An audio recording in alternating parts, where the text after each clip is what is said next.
और अब बात करते हैं मधुबनी के नरसंहार की। मधुबनी के बेनीपट्टी का मोहम्मदपुर गांव होली के दिन जिस हिंसा और रक्त चरित्र की आग में धधक उठा था, उस वारदात की आग अब तक नहीं बुझी है।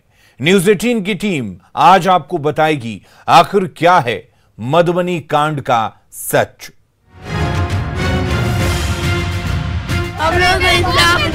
कितना छोटा है, उसके पापा को मार दिया, उसको फांसी दीजिए।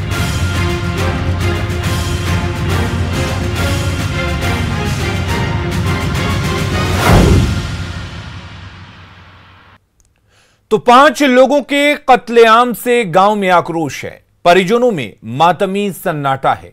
तो वहीं पुलिस की कार्यशैली पर उठ रहे सवालों के बीच कार्रवाई तेज कर दी गई है। 35 नामजद आरोपियों में से 10 को गिरफ्तार किया गया है, जबकि आरोपियों की चल अचल संपत्ति की कुर्की जब्ती की जा रही है। मिथिलांचल में हुए इस खूनी खेल की हर वो कहानी हम आपको बताएंगे, ग्राउंड रिपोर्ट दिखाएंगे, लेकिन सबसे पहले जानते हैं कि आखिर मोहम्मदपुर गांव में खून की होली क्यों खेली गई थी। मधुबनी के महमदपुर गांव का रक्त चरित्र, रंगों के त्योहार में खून की होली क्यों? कारोबार के फसाद ने 5 लोगों की ली जान। बेनीपट्टी का मोहम्मदपुर गांव, जहां पे 29 मार्च होली के दिन एक ही साथ एक ही परिवार के 5 लोगों की हत्याएं कर दी जाती है। कोई आपसी रंजिश का मामला बता रहा है, तो कोई रंगदारी, तो कोई इसे जातीय रंग देने में लगा है। आज हम आपको इसकी इनसाइड स्टोरी बताएंगे और एक एक परतें खोलकर दिखाएंगे। तारीख 29 मार्च 2021। जगह मधुबनी के बेनीपट्टी का महमदपुर गांव। रंगों के त्योहार होली का वो दिन था। हर तरफ रंगों की फुहार और गुलाल उड़ रहे थे। रंगों के साथ दिन का सूरज भी चढ़ रहा था, लेकिन मधुबनी के महमदपुर गांव पर मानो खून सवार हो चुका था। हंसी खुशी और उत्सव के माहौल के बीच अचानक कुछ ऐसा होता है कि रंग नहीं, खून से होली खेली जाने लगी। गोलियों की तड़तड़ाहट के बीच कोई कुछ समझ पाता, तब तक 5 जिंदगियां खामोश हो चुकी थी। एक ही परिवार के 4 लोगों सहित 5 लोगों की बेरहमी से हत्या कर दी गई। राइफल बंदूक से लैस हत्यारों का इरादा बेहद खौफनाक था। महमदपुर गांव के पूर्व सैनिक सुरेंद्र सिंह का परिवार हमलावरों के निशाने पर था। आखिर क्यों एक परिवार के खात्मे की कोशिश की गई, तो जान लीजिए। दरअसल पूर्व सैनिक सुरेंद्र सिंह के बेटे मछली का कारोबार करते थे। कारोबार के लिए सिंह फैमिली ने तालाब लीज पर ले रखी थी। मछली कारोबार को लेकर 2 साल से 2 परिवारों के बीच विवाद चल रहा था। सुरेंद्र सिंह के बेटों की दुश्मनी गांव के प्रवीण झा और उनके साथियों से हुई। पिछले साल सुरेंद्र सिंह के बड़े बेटे संजय सिंह पर SC/ST केस दर्ज कराया गया। पुलिस जांच के बाद सुरेंद्र सिंह के बड़े बेटे को जेल भेज दिया गया। होली की सुबह प्रवीण झा और सुरेंद्र सिंह के बेटे आमने सामने हुए थे, लेकिन इसके बाद आरोपी प्रवीण वहां से निकल गया और फिर हथियारबंद अपने साथियों के साथ थोड़ी ही देर में आधमका। फिर अंधाधुंध फायरिंग की गई, जिसमें सुरेंद्र सिंह के 4 बेटों के अलावा एक और शख्स की जान चली गई। बताया जाता है कि इस पूरे कांड की वजह 2 साल से चलता आ रहा मछली का कारोबार वाला विवाद ही है।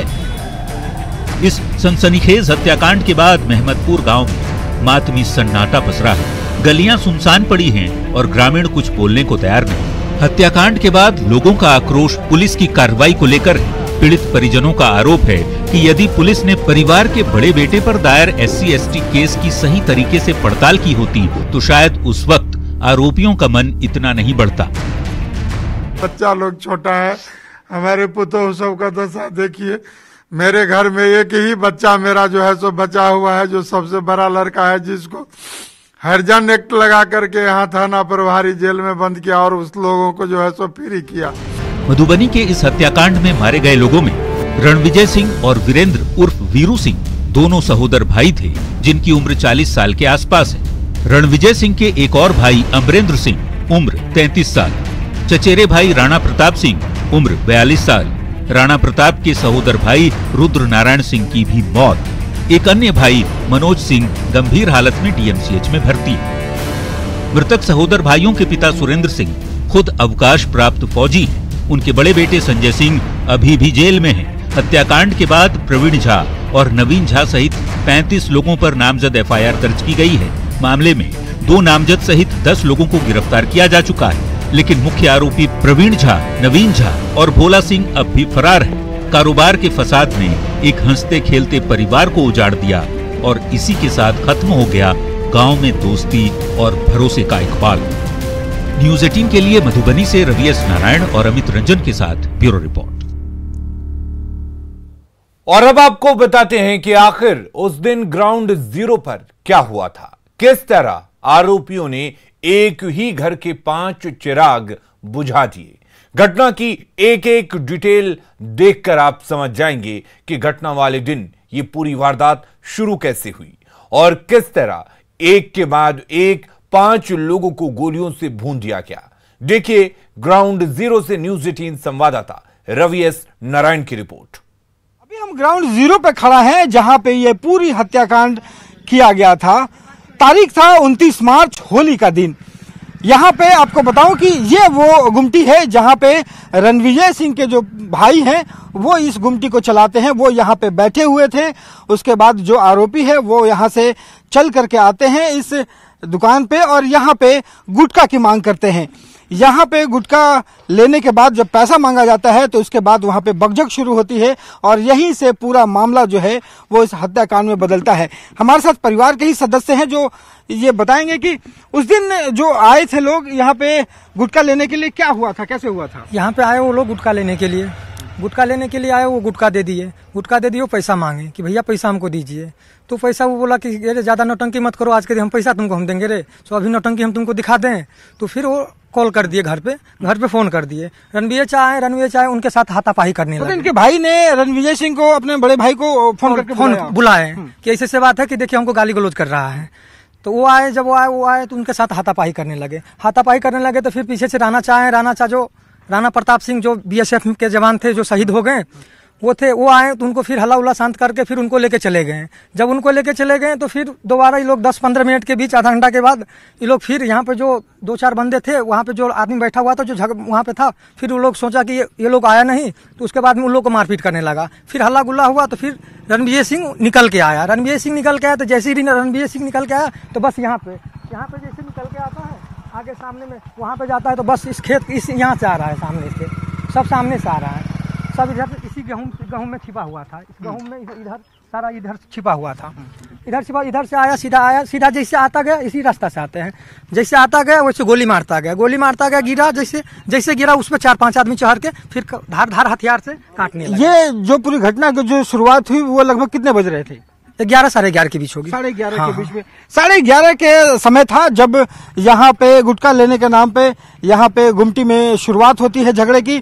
जो रणविजय सिंह है उनके भाई फोन करके बुलाते हैं और रणविजय सिंह इस रास्ते से, गांव से, इसी रास्ते से होते हुए यहाँ तक पहुँचते हैं। यहाँ तक पहुँचने के बाद हाथापाई होती है।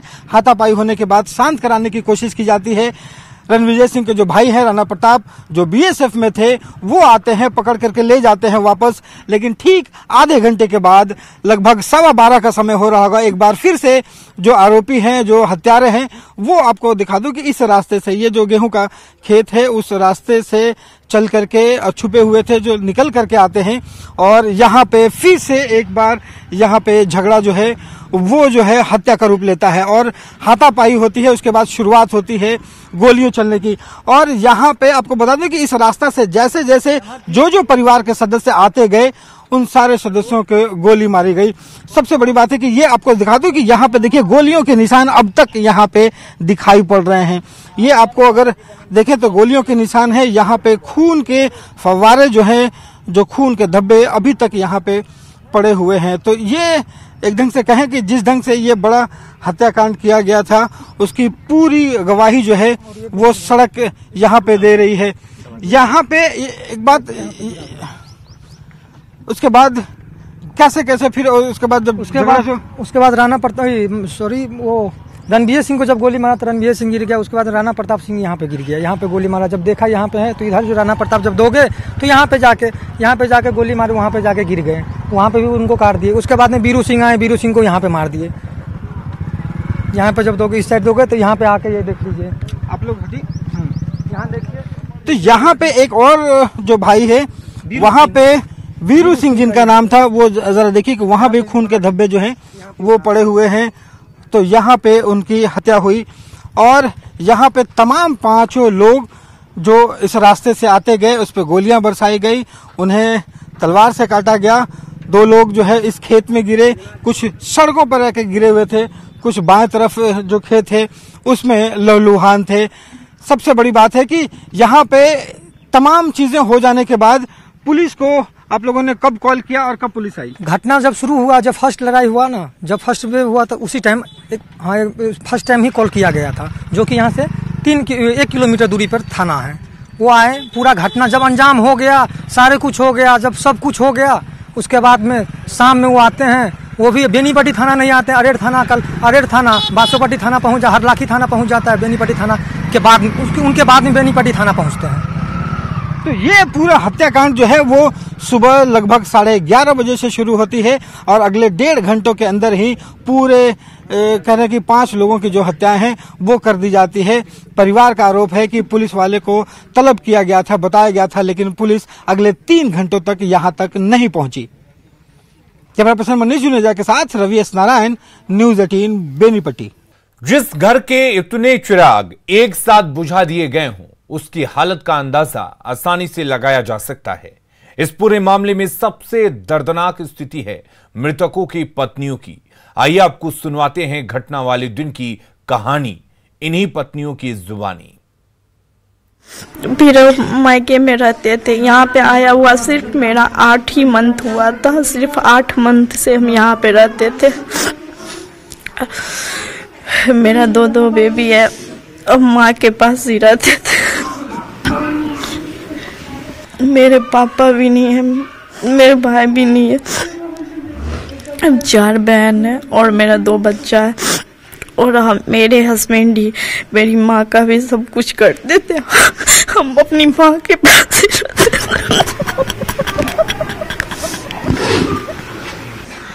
सबको गोली लगी थी, सबका किसी का गला कटा हुआ था, पेट फाड़ा हुआ था, टांग काटा हुआ था, सिर मतलब जगह जगह ऐसा कोई भी शरीर में ऐसा जगह नहीं बचा था जहाँ से ब्लड नहीं गिर रहा था। हर जगह से ब्लड ही ब्लड गिर रहा था। वहाँ पे कोई मतलब हेल्प करने वाला भी नहीं था, गाड़ी भी नहीं था, कुछ भी नहीं था। जैसे तैसे एक टेम्पो किया, यहीं पर है एक ठो टेम्पो, तो उसी में 3 जन को उठा के हम लेडीज लोग उठा करके लेकर गए बेनीपट्टी। बेनीपट्टी में भी कोई सुविधा है ही नहीं। हम लोग खाना वाना बना रहे थे, नहाने, फिर बना के उधर से आए तो गए कल पर नहाने के लिए। नहाएंगे, सब आएगा तो खाना खाएगा। इतने में कल पर आए, बैठे हम लोग नहाने के लिए कपड़ा ले, कितने में आवाज़ हुआ तो कोई आके हल्ला कर दिया, सब मर गया तुम्हारे घर का। तो हम दोनों 2 आदमी दौड़ के गए कल पर से उठ के। तो जब तक हम गए तब तक कोई नहीं था, सब भाग गया था मार के। 2 मेरा देवर होश में था थोड़ा, 2 भैंसुर का, और मेरा पति को तो खत्म ही कर दिया था, वहीं पर खत्म हो गए थे। वहीं पर कोई लाश उठाने वाला नहीं था। हम लोग गए, नीचे खेत में था, उतरना भी नहीं चाहा, वहीं पर हम भी गिर गए उन्हीं के शरीर पर। कोई उठाने वाला नहीं था, कोई नहीं हेल्प, सबको पैर पकड़ते थे, कोई नहीं आ रहा था। खबरें लगातार जारी हैं, बने रहिए हमारे साथ। हम लोग कितना छोटा है, उसके पापा को मार दिया, उसको फांसी दीजिए।